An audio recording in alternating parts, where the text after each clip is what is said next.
میکنی؟ بیادر آمدم که همراهی تو کمک کنم. آمدم تو را نجات بدم. من میفهمم که تو قاتل نیستی. میفهمم که او آدم نکشتی. پیداش میکنم.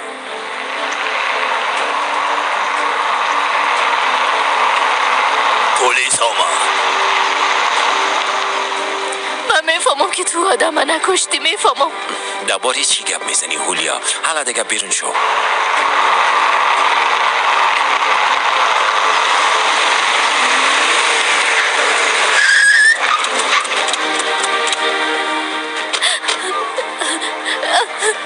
بیادر پیش از اینکه پلیسا بیاین باید جسد پنهان کنه.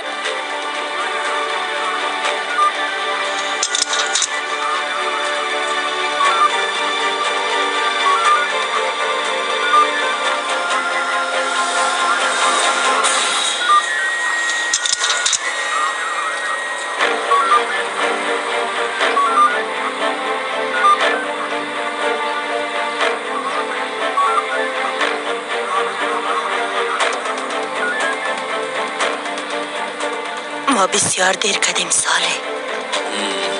با پلیس که خبر داده از ما حادثه دور شوین.